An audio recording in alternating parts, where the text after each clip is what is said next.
day to you, my friends. Welcome to this channel. I am Tatiana Ventos and today we'll be talking about Brexit. Je te rassure tout de suite, la vidéo est en français. Alors oui, tu l'auras deviné, aujourd'hui on parle du Brexit. Pourquoi le Royaume-Uni est un laboratoire, une sorte de zone test pour l'Union Européenne. Pourquoi ça sent pas forcément très bon là-bas pour les gens qui y vivent et que c'est pas forcément toujours à cause de l'UE. Et on va en tirer bien sûr quelques leçons sur la politique à tenir vis-à-vis de l'Union Européenne. Depuis le 23 juin 2016 et le vote sur le Brexit à quasiment 52% de la population, on entend beaucoup de conneries sur le sujet et de tous les côtés. Première connerie, le Brexit égale apocalypse alors que c'est surtout relatif au contexte et aux burnes ou au manque de burnes des dirigeants. Et deuxième connerie, depuis le Brexit, le Royaume-Uni va super bien. Sans plus d'embâche, on rentre tout de suite dans la première connerie, l'apocalypse. En vrai, la question de si un pays va bien ou mal, ça dépend surtout de comment il est géré. Et de fait, le Brexit, depuis presque 3 ans que le vote a eu lieu, n'est pas géré. Theresa May, la première ministre britannique, essaye désespérément depuis quelques mois de faire passer son plan de 558 pages approuvé par les représentants de l'Union Européenne sur le Brexit. Ce plan, ce deal, est censé donner des clés et des outils et une vision pour le Royaume-Uni à moyen et à long terme à la suite de sa sortie. Le problème pour Theresa May, c'est que pour que ce plan soit mis en place, il faut que les députés au Parlement, comme dans toute démocratie, soient pour et l'approuvent. Sauf que ça se passe pas très bien. The ayes to the right, 242. The noes to the left, 391. So the noes have it, the noes have it. Unlocked. Ça fait plusieurs fois que la majorité des députés britanniques rejettent le plan de Theresa May. Alors on va se demander d'abord pourquoi. Et attention, on ne parle pas juste des députés pro-Brexit, mais même ceux qui étaient pour le maintien du Royaume-Uni dans l'Union Européenne n'approuvent pas du tout le plan de Theresa May. Alors il y a 3 raisons principales à cela. Le premier point qui pose problème est celui de la période dite de transition qui est prévue jusqu'à minimum 2020 mais qui est extensible, et pendant cette période de transition, il est dit que le Royaume-Uni devra continuer de se conformer aux règles européennes. The UK will still be in the EU's economic zone, the single market and the customs union. But the UK will also have to follow all the EU's rules and regulations, the same payments into the EU budget, the rulings of the European Court of Justice. Loin de reprendre le contrôle du pays et de sa souveraineté, comme l'impliquerait un véritable Brexit, le principal argument avancé par Theresa May pour défendre son plan, son deal, c'est que ça va faire gagner du temps au Royaume-Uni pour s'adapter. D'aucuns diraient qu'ils avaient déjà eu presque 3 ans pour le faire, au lieu de foutre les gens au pied du mur à 3 mois de la sortie. Deuxième point particulièrement problématique, c'est celui de, on va dire, la facture du divorce. Personne ne sait à combien cette facture, justement, pourrait monter, même si des estimations le donnent autour de 40 milliards d'euros, ce qui est quand même pas mal. Le deal de May ne donne pas de chiffres précis, mais établit simplement un mécanisme de calcul pour pouvoir déterminer au fur et à mesure combien le Royaume-Uni devra à l'Union Européenne, ce qui veut dire que rien n'est sûr et que potentiellement, si les dirigeants de l'UE décident de faire chier et qui sont mal intentionnés, ça peut potentiellement ruiner l'économie du pays. Si vous ajoutez à cela que le montant de la facture va dépendre de la longueur de la période de transition suscitée, ça veut dire qu'on ne sait rien. Et attention, il a tout de suite été précisé par l'Union Européenne que s'il advenait que le Royaume-Uni décidait que c'était illégitime et qu'il ne payerait pas les factures dont on ne sait absolument pas à combien elles vont s'élever, la réputation du pays serait sévèrement endommagée. Dans le langage de la mafia, ça veut dire que si tu ne payes pas les sommes qu'on te demande à la dernière minute sans les avoir prévues et que tu considères que c'est trop énorme et ou illégitime et que du coup tu les payes pas, ça veut dire qu'on va te rendre la vie infernale. Et le troisième et limite le plus gros point qui pose problème dans le plan de May, c'est la soi-disant solution irlandaise. Enfin plutôt le problème irlandais. Oui, vu que le Royaume-Uni inclut l'Irlande du Nord, un vrai Brexit voudrait dire un retour aux frontières dures entre la République d'Irlande et l'Irlande du Nord, et briserait donc le lien privilégié entre l'Irlande du Nord et la République d'Irlande construit depuis en gros un siècle. Bon, ça inclut des considérations politiques et historiques que je ne vais pas détailler ici sinon on va pas s'en sortir, mais je vous mets une vidéo sur le Irish Backstop dans la description si jamais vous voulez aller plus loin. Theresa May proposait donc une solution. Theresa May avait en effet avancé qu'il y aurait toujours une possibilité, s'il vous plaît, de conserver un rapport privilégié entre le Royaume-Uni et l'Irlande. Il s'agissait en gros de la signature d'un accord bilatéral avec l'Irlande, afin de ne pas avoir à souffrir des conséquences d'un retour des frontières dures, avec des tarifs douaniers beaucoup plus élevés qu'au sein de l'Union européenne, en faisant en gros passer tout par l'Irlande. Le plan de génie de Theresa May. Mais cette solution qui constituait un filet de sécurité pour Theresa May, c'est vu comme un aspect contraignant qui empêcherait une véritable sortie du Royaume-Uni de l'Union européenne. Et comme l'alternative proposée par l'UE, c'était que l'Irlande du Nord reste dans l'Union en attendant de trouver une solution, on voit bien que ça pose vraiment des questions de l'unité de la nation. C'est le bordel. Évidemment, pour compliquer un peu la chose, ni les députés britanniques, ni l'Union européenne, ni les Irlandais ne sont d'accord là-dessus. Locks us in, we have no vote to leave, the EU will not negotiate with us fairly, they will force us towards it, and they will get the concessions, and we will be in a very difficult position, and worst of all, the DUP simply can't accept it, so we don't have a government. Ce sont donc ces trois principaux points qui ont fait que les députés britanniques ont rejeté déjà par 2 fois l'accord proposé par Theresa May, dont on ne connaît toujours pas la teneur exacte, bien entendu. Parce que non seulement c'est un accord assez vague, ou en tout cas dont le public n'a pas vraiment connaissance, mais qui, pour les députés, pro ou anti-Brexit d'ailleurs, est totalement dommageable pour le pays. La carte que May a essayé de jouer, c'est celle de l'urgence. Elle a essayé, en espérant que la pression de l'urgence ferait que les députés voteraient pour son plan, afin d'éviter un Brexit considéré comme dur, c'est-à-dire fermeture de tout, sortie de tous les accords signés depuis que le Royaume-Uni est entré dans l'Union européenne en 1973, avec un retour extrêmement dur de toutes les frontières, des tarifs douaniers, impossibilité voire peut-être de se déplacer, enfin on ne sait pas. Mais bref, Theresa May a essayé de jouer la montre en présentant son plan le plus tard possible pour que les députés qui allaient le voter se disent c'est pas parfait, mais au moins c'est moins pire qu'un Brexit super hard. Sauf qu'elle s'est fait poutrer 2 fois, y compris par les députés de sa majorité, y compris par les députés qui étaient contre le Brexit. Et là, à la réunion du jeudi 21 mars dernier, où elle est allée, les représentants des 27 pays lui ont posé ce qu'on peut qualifier carrément d'ultimatum, c'est-à-dire que soit elle arrive à faire passer en extrême urgence son plan, ce qui est peu probable, et d'ailleurs c'est même pas sûr qu'elle puisse le présenter une 3e fois, puisqu'a priori elle a pas le droit, et la petite parenthèse, je dis a priori parce que la loi britannique c'est pas tout à fait comme la nôtre, c'est-à-dire qu'ils n'ont pas de constitution, et il y a beaucoup de choses qui relèvent plus de l'habitude et de la coutume que du droit légal inscrit sur un texte. Et visiblement la coutume en Grande-Bretagne, c'est que tu ne peux pas essayer de faire revoter plus de 2 fois une loi qui a déjà été rejetée. Oui, parce que sinon tu peux faire passer toutes les lois à l'usure comme ça. Parenthèse fermée, même si elle arrive à le faire revoter au Parlement, c'est peu probable donc que les députés disent oui à la 3e fois, sachant qu'elle a fait un discours la semaine dernière où elle les accusait directement d'agir contre les intérêts de la nation. MPs have been unable to agree on a way to implement the UK's withdrawal. As a result, we will now not leave on time with a deal on the 29th of March. You, the public, have had enough. You're tired of the infighting. You're tired of the political games and the arcane procedural rows. Tired of MPs talking about nothing else but Brexit, when you have real concerns about our children's schools, our National Health Service, knife crime. You want this stage of the Brexit process to be over and done with. I agree. I am on your side.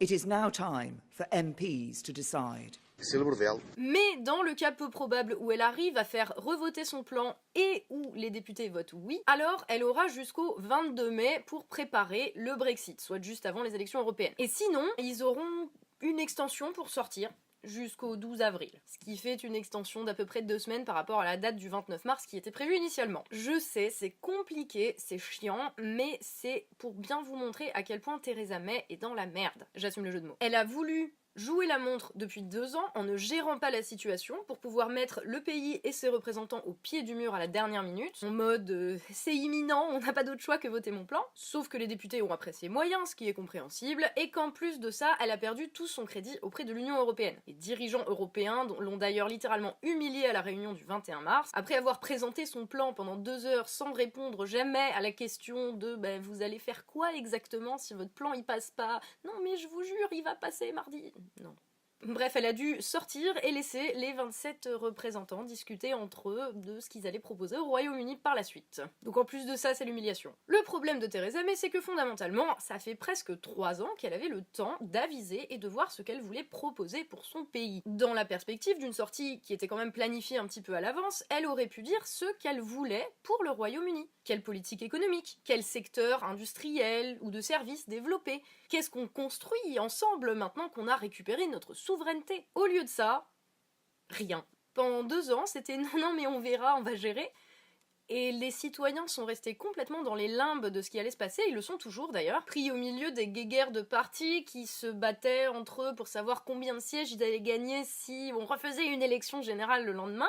Bah quand tu fais ça pendant 2 ans et qu'à 3 mois de la sortie tu dis vous acceptez mon plan ou que ce sera le chaos, bah ça ressemble quand même vachement à du chantage quoi. Theresa May a littéralement fait preuve d'une incompétence notoire couplée à une arrogance terrible sur la question, pensant que l'urgence ferait adopter tout et n'importe quoi. C'est raté. Dans tous les cas, ce sont les citoyens qui vont trinquer. La question n'est donc pas tant de savoir si ça va être l'apocalypse, encore que l'UE a tout intérêt à ce que ça se passe mal, mais nous y reviendrons un petit peu plus loin dans cette vidéo, mais de savoir si tu as un projet pour le pays.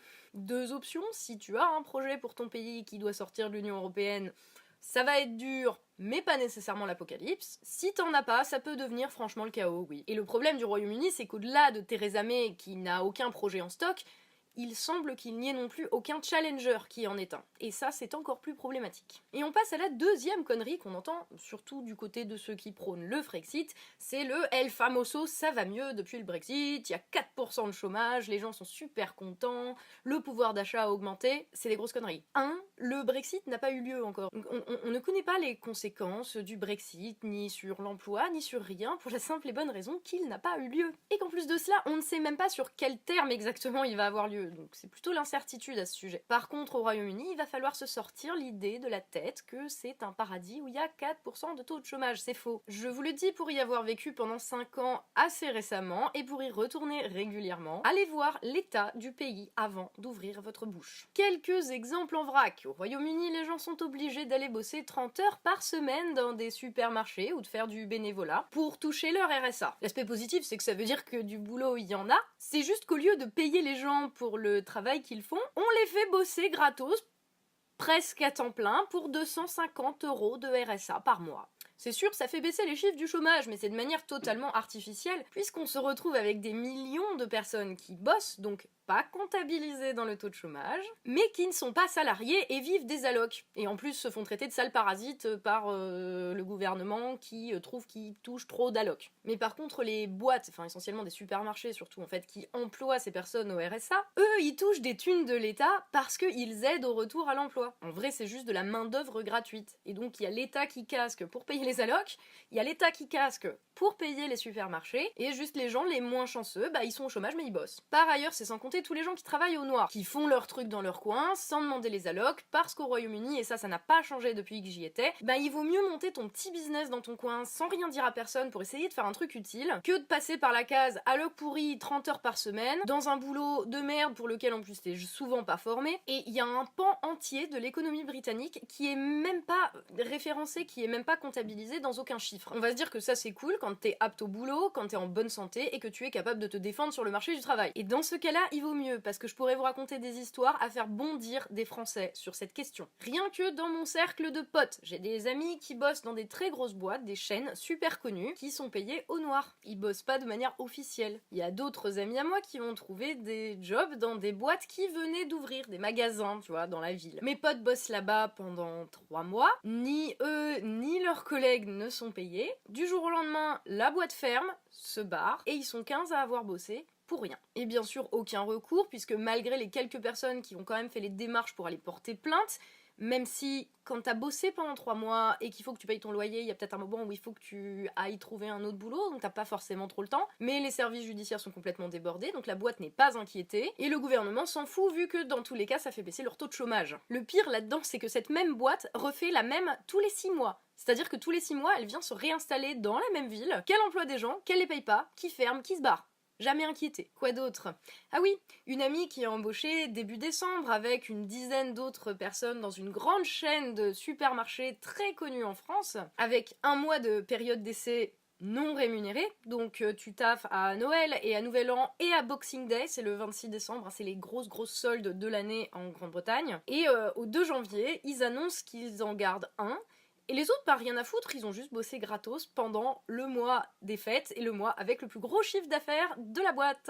Des histoires comme ça, j'en ai plein, c'est que tous les gens que je connais ont des situations de ce type-là. Ceux que je vous ai cités, c'est des gens avec des diplômes, donc surendettés à des dizaines et des dizaines de milliers d'euros parce qu'il a fallu payer les études dans des universités hyper chères. Tiens, je vous ai même pas parlé de mon pote chercheur qui s'est retrouvé à la rue malgré un doctorat en chimie, parce qu'il est tombé malade. Donc voilà, quand j'entends les uns et les autres raconter que l'emploi et que la société va vachement bien en Angleterre depuis le Brexit, franchement non, les inégalités sont énormes. C'est en Écosse où il y a une différence d'espérance de vie entre les quartiers riches et les quartiers pauvres des villes qui est de 11 à 20 ans. Ça veut dire que dans la partie riche d'Édimbourg, on vit en moyenne 11 ans de plus que dans la partie pauvre. Et ça n'a rien à voir avec le Brexit. Ce sont des politiques qui ont été menées de dérégulation d'à peu près tout, de ah bah ouais, chacun fait ce qu'il veut, c'est le libre marché, c'est la liberté, mais enfin surtout ceux qui en ont les moyens. Et si vous regardez, c'est exactement la même idéologie qui est appliquée à l'échelle de l'UE. C'est juste que les Britanniques, ils se sont mangés la version hardcore, et que c'est même pas Bruxelles qui l'avait imposé. Parce que dans le genre, les conneries que j'entends, oui, les gens sont super contents depuis le Brexit, mais non. Au Royaume-Uni, les conséquences de la crise de 2008 ont été extrêmement dures, parce que comme il a fallu ramasser les dettes des banques qui avaient foutu la merde, du coup, il y a eu des politiques qui ont été menées de réduction des budgets, de coupes dans les hôpitaux, de fermeture d'hôpitaux. Tout le système scolaire a été privatisé. Et tout ce qui restait de biens, de patrimoine commun nationaux, c'est-à-dire la Poste et le NHS, donc National Health Service, la sécurité sociale, tout ça a été découpé et vendu bout par bout, notamment à des amis de grandes entreprises, des députés sous l'ère Cameron, donc à partir de 2010, parfois pour une livre symbolique. Voilà, un service des urgences, une livre. En Grande-Bretagne, il y a des gens qui meurent parce qu'ils ne peuvent plus se payer leurs médicaments ou qu'ils ne peuvent plus acheter de la bouffe. D'autres qui doivent retourner au travail contre l'avis des médecins parce qu'ils sont malades et que le job center renvoie au travail quand même et qui crèvent d'insuffisance de soins. Alors c'est un autre niveau que Pôle emploi, hein. Mais ne vous y trompez pas, c'est exactement ce qu'ils veulent faire ici. C'est pas parce que je remets à sa place la naïveté de ceux qui imaginent que le Brexit a tout résolu que je défends ce qui a mené au Brexit justement. Et je vous le dis, 40 ans après Thatcher, les politiques de coupe dans les budgets, de privatisation d'absolument tout ce qui restait de bien commun aux gens, ça a fait un putain de dégâts, non seulement en termes de richesse, mais aussi en termes humains. Et les politiques qui ont été menées à la suite de la crise de 2008, quand il a fallu sauver les banques, etc., c'était tellement brutal que pour certains, l'Union européenne était en fait vue comme une protection. Et oui, je sais, c'est dur à entendre ça. Une protection par rapport à ce que faisait le gouvernement conservateur en termes de dérégulation de l'économie, du travail et en termes de réduction de budget. C'est dire, hein. Et c'était d'ailleurs le principal argument de ceux qui étaient contre le Brexit. C'était non mais en fait l'UE là nous protège vraiment si vous voulez. Je sais, c'est très difficile à entendre même pour moi quoi.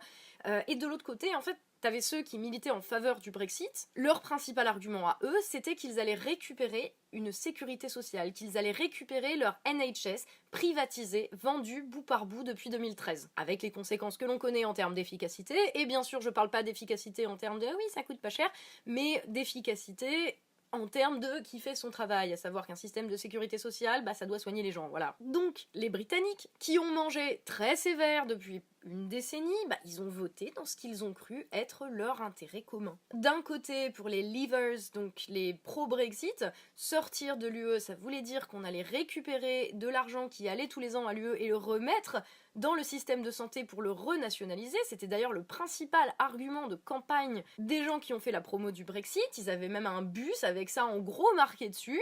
Même si Nigel Farage l'a nié dès le lendemain du référendum comme la grosse couille molle qu'il est. The £350 million a week we send to the EU, which we will no longer send to the EU, can you guarantee that's going to go to the NHS? No, I can't, and I would never have made that claim. 17 million people have voted for Leave. Yep. Based, I don't know how many people voted on the basis of that advert, but that was a huge part of the propaganda. You're now saying that's a mistake? We have a £10 billion a year, a £34 million a day featherbed. That is going to be free money that we can spend on the NHS, on schools, or whatever it is. But you're not guaranteeing that that money, as promised, will go to the NHS. You must understand, I was ostracised by the official Leave campaign and as I've always done, did my own thing. Do you think... Et de l'autre côté, pour les Remainers, donc ceux qui voulaient rester dans l'Union européenne, pour eux, rester dans l'UE, c'était une forme de protection contre le fanatisme absolu de leurs dirigeants à défoncer le pays. Donc c'était pas pour rester dans une Europe cucu qui protège la paix, je sais pas quoi, ou de concepts foireux qui nous ressortent en temps de campagne, mais parce que leurs dirigeants étaient tellement radicaux, tellement extrémistes, ils allaient tellement loin dans ce que Bruxelles préconisait aussi, hein, faut pas se leurrer, qu'à côté, Bruxelles était une protection. Donc vous vous rendez bien compte qu'on n'est pas dans un contexte où les choses se posent en termes de qui est gentil, qui est méchant, qui a raison, qui a pas raison dans l'affaire. Ce n'est pas comme ça que la question se pose. La question a été posée aux Britanniques et ils ont voté comme des citoyens sur qu'est-ce que vous pensez qui est le mieux pour votre pays pour que tout le monde puisse vivre correctement parce que c'est la merde. Et chacun a voté avec ça en tête, avec tout ce qui s'était passé depuis 2008, en se disant soit l'UE nous protège du fanatisme encore plus grand de nos dirigeants, soit quitter l'UE va permettre qu'on vive mieux et qu'on récupère ce que ces mêmes dirigeants nous ont pris. Et c'est par-dessus ça que les dirigeants et la presse notamment ont polarisé le débat en ressortant et le populisme des années 30 et les gens qui ont voté pour le Brexit c'est des racistes et gna gna gna gna gna. Mais les choses ne se posent jamais comme ça. Sauf qu'ensuite, attendez, hein, on parle de campagne électorale menée par des gens qui vivent dans un monde parallèle, qui ont des intérêts à défendre qui ne sont pas les intérêts des citoyens, sinon ils auraient mené d'autres politiques depuis le début. C'est eux qui ont ressorti le débat en mode les pro-UE c'est parce que l'Europe de la paix, les bisounours, et de l'autre côté les pro-Brexit c'est parce que c'est les méchants racistes.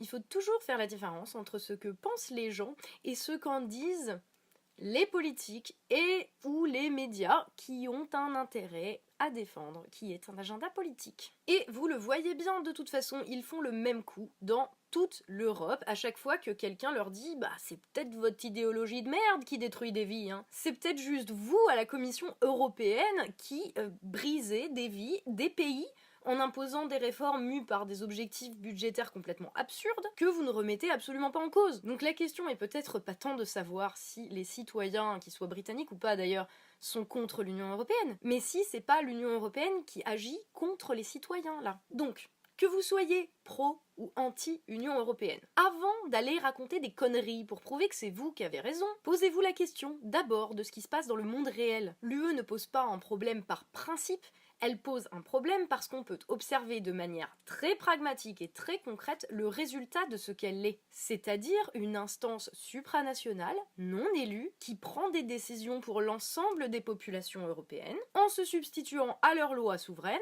et qui par-dessus le marché nous vend que tous les peuples auraient les mêmes besoins et auraient les mêmes intérêts. Mais non seulement c'est faux, puisque la situation sociale, les besoins, les exportations, les importations, les ressources, les cultures, les langues des 28 pays de l'UE sont quand même très différents.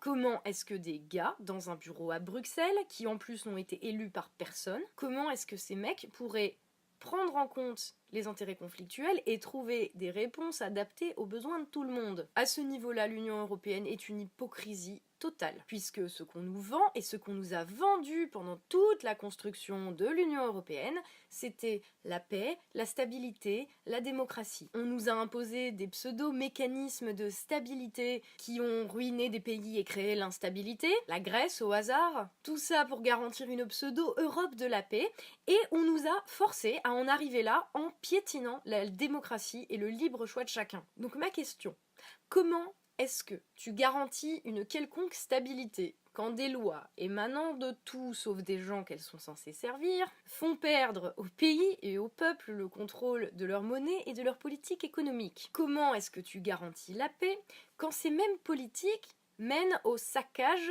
de pays entiers, au désordre et au chaos? Et comment tu garantis la démocratie en l'écrasant quand le choix des citoyens ne correspond pas à ta vision des choses? À la lumière de ce qui s'est passé, l'Union européenne s'est construite en violant tous les principes qu'elle était censée défendre. Et le problème, c'est que les mêmes qui ont construit ça continuent de nous vendre ça alors qu'on a sous les yeux le résultat. Les gens qui nous ont imposé ça sont tout simplement des partisans de, en gros, la fin justifie les moyens. Pour eux, pour arriver à la démocratie, il faut rejeter la démocratie quand son résultat ne leur convient pas. La fin ne justifie pas les moyens.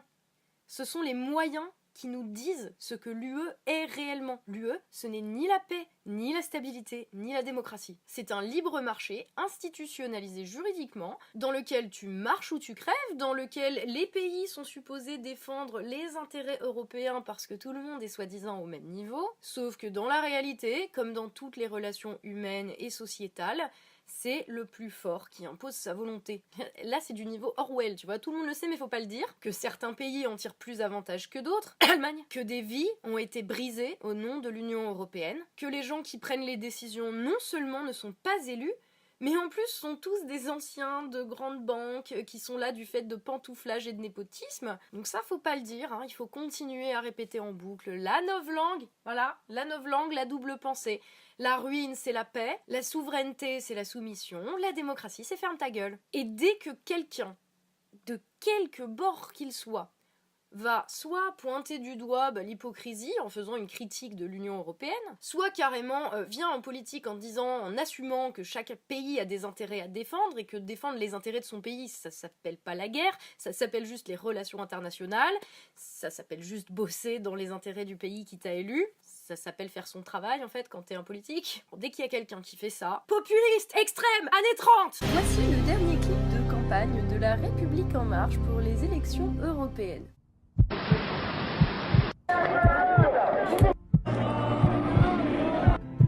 Regardez notre époque, regardez-la en face, et vous verrez que vous n'avez pas le choix. Vous n'avez qu'un choix simple, celui de choisir de laisser un peu plus de place à chaque élection, aux nationalistes, à ceux qui détestent l'Europe. Et dans 5 ans, dans 10 ans, dans 15 ans, ils seront là. Nous les avons déjà vus gagner, ici. Où vous avez le choix de prendre vos responsabilités, partout, et de vouloir cette Europe, en prenant tous les risques, chacun dans nos pays. Alors cette ambition, nous devons la porter maintenant, parce que c'est ce temps-là qui est venu.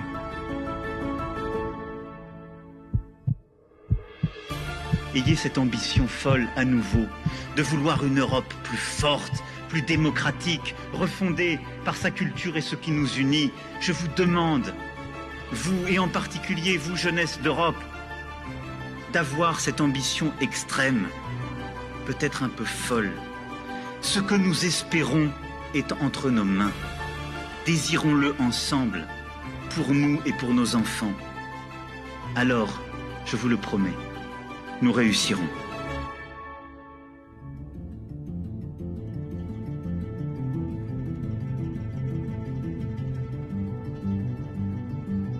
Et on touche là au cœur du problème européen. Il faut se le rappeler quand même, la construction européenne c'est quelque chose d'assez récent. Et sur quoi est-ce qu'elle s'est construite? L'après-Seconde Guerre mondiale. Et dès le départ, c'était faut pas répéter les horreurs du passé, ce qui effectivement serait pas mal. Je pense qu'on va tous, à part quelques psychopathes, être d'accord pour se dire que les millions de morts, les pays dévastés, l'Holocauste, tout ça, bon, qu'on kiffe ou pas l'UE, ça nous ferait globalement chier de répéter ça. Le problème derrière, c'est que ceux qui viennent nous vendre l'Europe de la paix, encore aujourd'hui, sont en fait les mêmes qui créent le chaos et la guerre. Il suffit de voir les spots de propagande. Oui, on va plus faire chier à plus ça de la campagne ou de l'information. À partir du moment où tu sors l'artillerie gentil versus méchant, ou toute personne qui ose remettre en question l'idéologie dominante est qualifiée de nazi, on peut plus appeler ça autre chose. En venant nous dire c'est nous ou le populisme, c'est nous ou le chaos, c'est nous ou la guerre, parce que tous ceux qui sont contre nous sont pour la guerre, c'est bien eux qui créent le sentiment de guerre et c'est bien eux qui créent le chaos. L'Union européenne aujourd'hui, c'est le chaos. Bien sûr que les années 30, oh là là, c'est mal, les méchants populistes, ils jouaient sur la peur des gens. On nous a bien répété en boucle que le fascisme, c'est aujourd'hui la plus grande menace pour notre démocratie, sauf que à la lumière de ce qui se passe aujourd'hui, où toute personne qui remet en cause l'idéologie et même la structure politique qui s'est montée sous nos yeux avec notre accord ou avec notre consentement, ou pas d'ailleurs, 2005. Mais bon, bref, cette structure qui s'est montée précisément dans le but de garantir que les horreurs du passé n'arrivent plus, à la lumière de ce qui est en train de se passer, on peut quand même se poser la question, qui aujourd'hui joue sur les peurs des gens? Qui fait du chantage? Qui menace? Qui utilise des attaques ad Hitlerum pour discréditer tous les opposants politiques? En somme, qui se fout de la gueule du monde et qui piétine la démocratie? Entendons-nous bien, j'ai pas de sympathie particulière pour Viktor Orban ou pour Matteo Salvini, je m'en fous. Par là, j'entends que ce n'est pas mon pays, c'est-à-dire que les gens qui ont voté pour eux avaient des raisons, n'étant ni hongroise ni italienne, je n'ai pas à aller juger les Hongrois ou les Italiens pour leur dire qu'ils ont mal voté. Nos dirigeants, au lieu de prendre acte et d'utiliser l'élection de gens qui ne sont pas d'accord avec eux pour se remettre un minimum en question, ils se retrouvent confortés dans leur idée et ils passent leur temps à donner des leçons, voire carrément à menacer les gens qui ne voteraient pas comme il faut. Mais c'est pas en forçant les gens dans des cases que tu crées un peuple européen. D'autant que, à titre personnel, je suis déjà convaincue que c'est totalement impossible. Il faudrait déjà commencer par se mettre d'accord sur qu'on est nous, avant d'aller chercher à l'échelle au-dessus. Alors, si t'es pas capable de ranger ta chambre, c'est pas la peine d'essayer d'aller arranger le monde, ça marchera pas. J'ai la forte impression, en fait, qu'il y a une part de ça, au moins chez nos dirigeants, pas que, mais il y a une part de ça, c'est qu'ils ont la flemme, en fait, de se poser la question pour savoir ce qu'on est.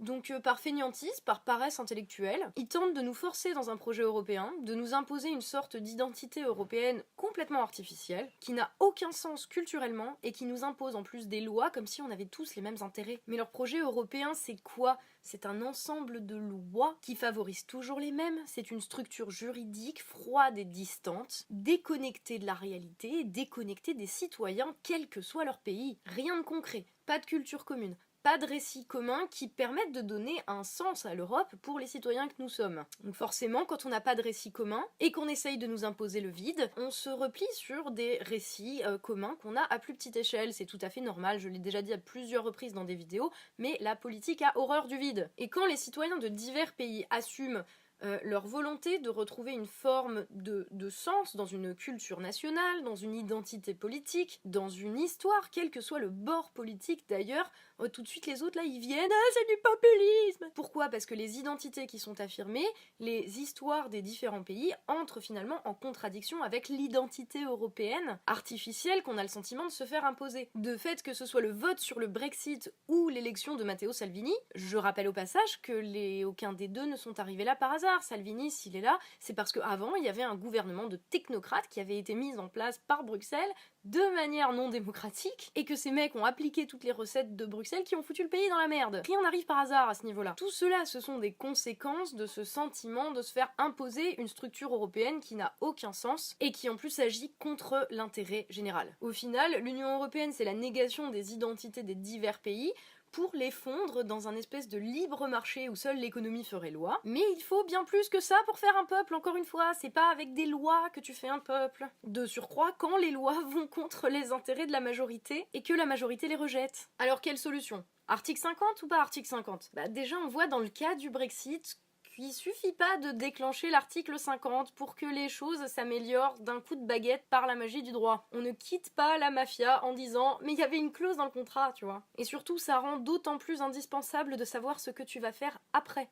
Si t'as pas un putain de plan solide, soutenu en plus par une majorité de la population quand même, parce que t'as plutôt intérêt à être légitime, si t'as pas un projet pour le pays en lui-même, ça donne Theresa May, et un pays au purgatoire avec des dirigeants qui se posent même pas la question. Déjà, si t'as un plan pour ton pays, on va pas se mentir, ça va pas être le truc aisé, mais alors si t'en as pas, bah c'est globalement, ouais, c'est la merde. Alors l'étape d'abord, c'est quel projet tu portes pour ton pays. Et de cela, la question de l'Union européenne découle. Range ta chambre avant d'aller ranger l'Europe. Et c'est ça que je reproche à tous les partis, qui soient pour la sortie ou pour changer l'Europe, je sais pas trop ce que ça veut dire, mais voilà, ça c'est le grand truc.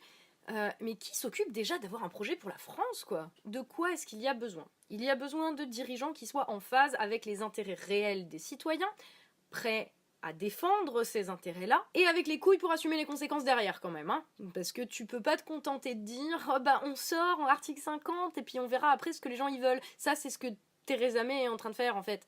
Ça marche pas. Parce qu'il faut absolument savoir ce qu'on veut en tant que pays. Le prix à payer pour se libérer de ces chaînes est toujours extrêmement élevé, donc t'as toujours plutôt intérêt à savoir pourquoi tu le fais. Sinon c'est voué à l'échec. Et à ce niveau-là, il y a bien une chose qui est sûre, c'est que l'UE ne va pas permettre au Royaume-Uni que les choses se passent très bien. Parce que si un pays se permet d'envoyer Bruxelles se faire voir, et qu'il ne lui arrive strictement rien, qu'est-ce qui empêche tous les autres de faire la même chose? Vous croyez que c'est ce qu'ils veulent, l'Union européenne?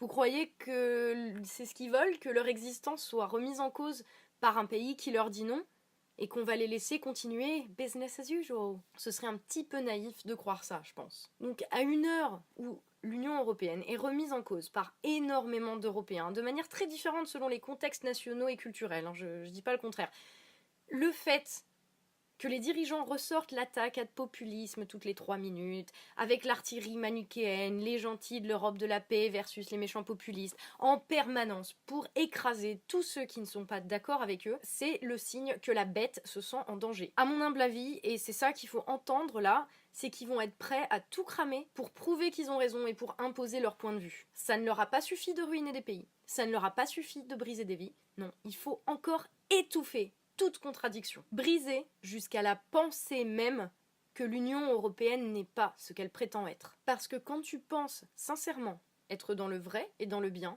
tu n'as pas besoin d'hommes de paille, tu n'as pas besoin d'arguments malhonnêtes pour convaincre. Tu n'as pas besoin de forcer l'opinion. Les faits et l'expérience parlent d'eux-mêmes. Et dans le cas présent, les faits et l'expérience parlent d'eux-mêmes sur ce qu'est l'Union européenne. Le nous ou le chaos, l'usage de la force, ce sont toujours les dernières armes des dirigeants d'un système qui ne tient plus que par ça. Ce ne sont ni les citoyens, ni les méchants populistes qui vont mener à la faillite du système européen, c'est l'Union européenne elle-même. Et il ne faut pas être naïf, en s'effondrant, cette structure va faire un paquet de dégâts. L'enjeu pour nous, c'est d'anticiper ça, pour réussir à s'en protéger. Merci à toi d'avoir suivi cette vidéo très longue jusqu'au bout. N'hésite pas à me dire ce que tu en penses dans les commentaires, je serais très curieuse de lire tes avis sur ce sujet. Merci à tous les tipeurs qui me permettent de faire ce travail au quotidien. Je vous dis à la prochaine dans un nouveau décor. D'ici là, bien sûr, prenez soin de vous.